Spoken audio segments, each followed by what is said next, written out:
नमस्कार मित्रों। आज की इस वीडियो में हम बात करने जा रहे हैं क्या है वकालतनामा और वकालतनामा भरा कैसे जाता है, यानी मेमोरेंडम ऑफ अपेयरेंस। तो जानने के लिए वीडियो को शुरू से लेके आखिरी तक अवश्य देखें। और आप लोगों ने अभी तक चैनल को सब्सक्राइब नहीं किया है तो सब्सक्राइब कर लें, ताकि आगे आने वाली वीडियो के अपडेट्स आपको मिलते रहें। वकालतनामा, इस शब्द को आप सभी ने तब सुना होगा जब आप स्वयं या किसी अपने साथी के साथ न्यायालय किसी विवाद को लेकर मुकदमा दायर करने गए होंगे, क्योंकि न्यायालय में मुकदमा दायर करने का पहला चरण ही वकालतनामा होता है।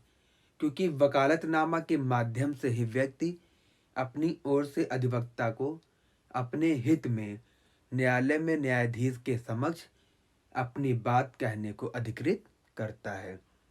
तो आइए, वकालतनामा क्या है और कैसे भरा जाता है, इसको विस्तार से इसके बारे में संपूर्ण जानते हैं।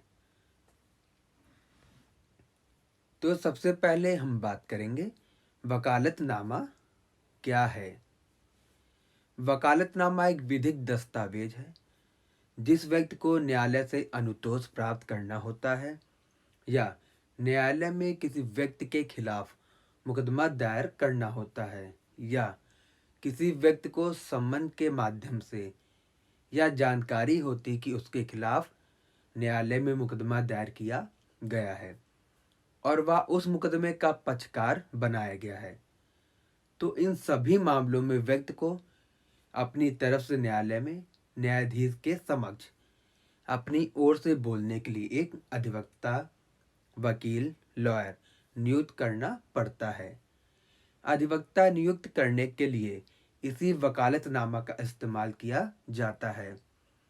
इस वकालतनामा के माध्यम से व्यक्ति अपनी ओर से अधिवक्ता को न्यायालय की विधिक कार्यवाही में कार्य करने के लिए अधिकृत करता है। वकालतनामा, जो कि एक विधिक दस्तावेज है, इसमें वादी, प्रतिवादी और अधिवक्ता से संबंधित विवरण लिखा होता है, जिसमें अधिवक्ता और अधिवक्ता नियुक्त करने वाले के हस्ताक्षर या अंगूठे का निशान अंकित होता है। सिविल प्रक्रिया संहिता आदेश 3 नियम 4 प्लीडर की नियुक्ति के संबंध में है। सिविल प्रक्रिया संहिता 1908 के आदेश 3 नियम 4 में प्लीडर यानी अधिवक्ता, लॉयर, वकील नियुक्त करने के प्रावधान के बारे में बताया गया है।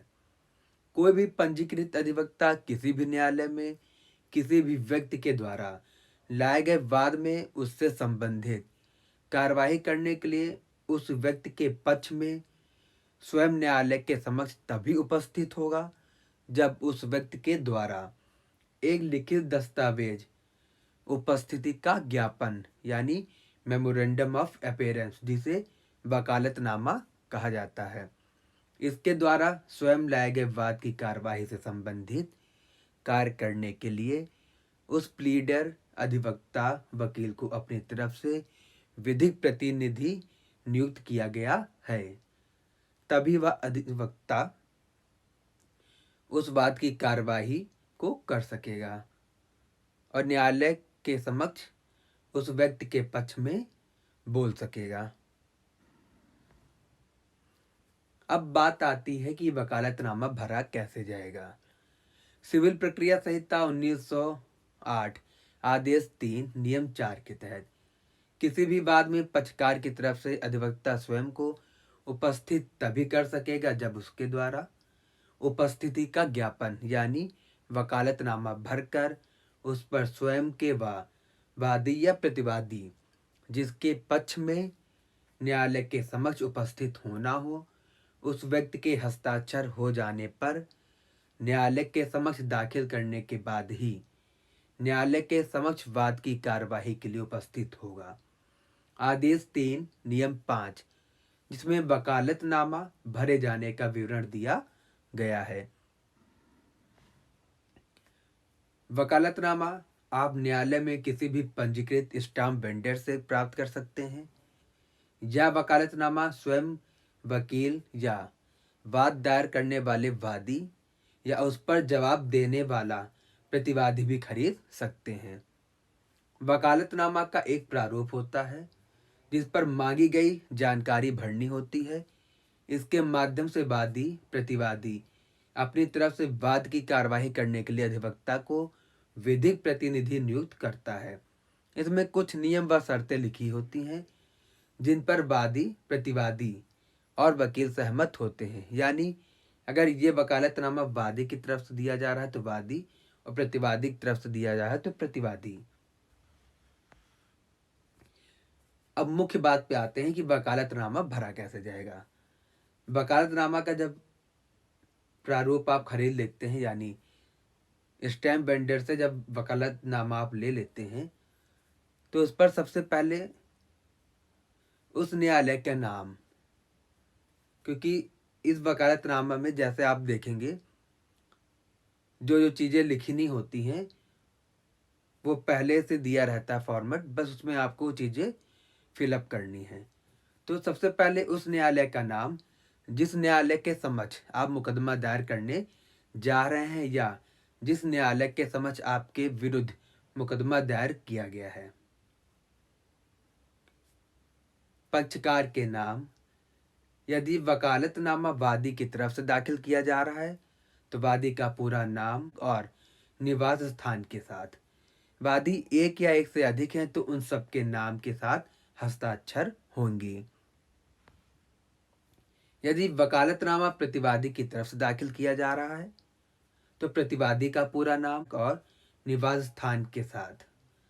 प्रतिवादी एक या अधिक हैं तो उन सबके नाम के साथ हस्ताक्षर होंगे।